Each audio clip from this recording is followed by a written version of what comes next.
So yan po, nakaapat lang po kami bandila, no. Nasa 40 kilo siguro ito. Mas marami pong naiwan. Kinakabahan na ako, madulas at maulan. Medyo bulok na rin yung baitang ng hagdan. Sa sunod po, marami pang tira. Mas marami pang naiwan. Magandang buhay mga kagring. Ngayon po kami mamimitas ng tatay ko.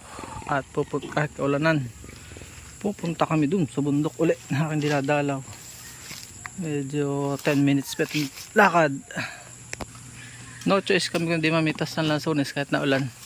Kaya ano na lang yung electric fan dahil bawal siya mangingitim itong gamit namin hagdan. So may mga baon po kami tubig, tinapay at balanan yan, oh. Ibababa pa namin ito mamaya. Ideally po 9 o'clock yung wala ng hambog sana. So yan, tayo magbablog na rin. Ay, daladala tayong sako.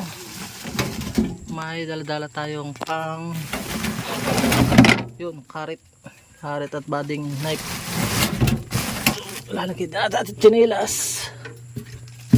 Tubig. Itong tubig mamaya na. So dadala rin tayo ng tripod. Tayo ay magsushooting, feeling artista. Tara na po, let's go. Ayan, bakit tatako kayo? Bakit di ko pa iupa? Siguro tatanong nyo. Kanyang lingkod po, hindi pa naman toong kaya manandir. Mantayo kami toong kahirapan. Sakto lang. Eh, sayang din. Sobrang baba po ng presyo ngayon ng lansones. Nagba 20 pesos na raw ang kilo. Balita ko 10 pesos ang pitaso. Hala nang natara sa magsasaka. Kaya lagi pong api ang magsasaka. Kaya sasagain ko na. Nakapag video pa. Bumawi sa video. Kasi yun ang tatay ko. Ito senior na yan pero matikas pa. At ayaw ko ding pigilan ng trabaho sapagkat mahalaga sa tao ang napapawisan. Exercise. Kasama ko siya. Hindi ko naman siya papagodin ng todo. Ako ang aakyat. Siya yung magpapaki.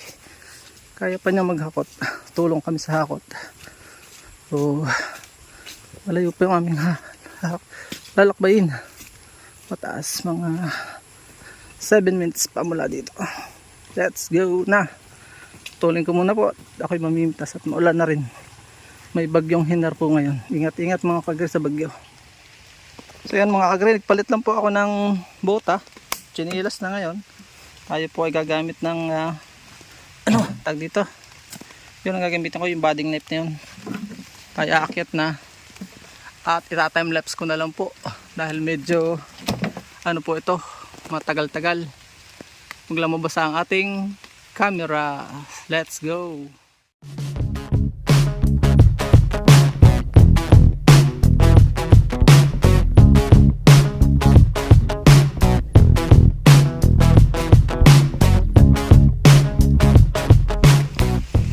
So ayan mga kagre, nakahakot na po yung tatay ko ng isa. At ako po ay nagpapahinga lang, kakapagod.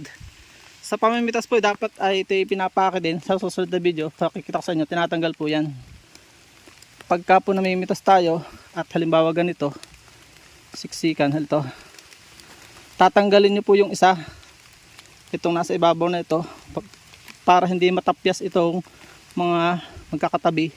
Sayang pagka ganun, pag di malam yung technique. Pakita ko sa inyo yung iba pa. So ang dami pa ito. Estimate ko po 100, pero sa tingin ko ay pagod na ako. Pagod na. Dalawang bandilan pa. So yan tatapusin ko po yung video. Sa sunod tayo magpapakita ng pagpapake. Sabi ni tatay huwag na natin ubusin. Sa sunod na linggo't maulan at mahirap magpahangin. Ang tip ko lang sa inyo, pagka namimitas, focus. Kasi baka mataga ang kamay mo, tingin doon sa ginagawa, tingin din sa mga baitang, may mga bulok ng hagdan. Baka sa halip na kumita sementeryo pa, abonado pa sa pampalibing.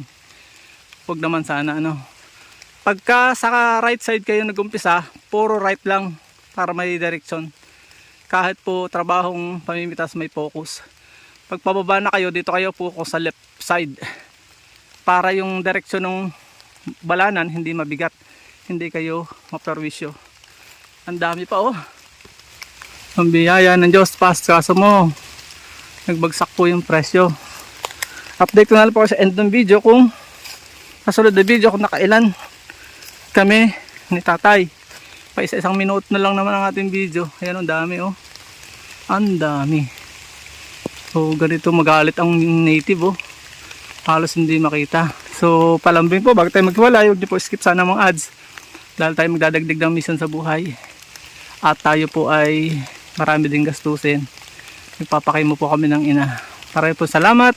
Please support all Filipino vloggers. Pakita natin sa mundo. Nagkakaisang lahing Pilipino. Update ko po kayo sa sunod na video. Paalam and God bless. So yan po, nakaapat lang po kami bandila no. Nasa 40 kilo siguro ito.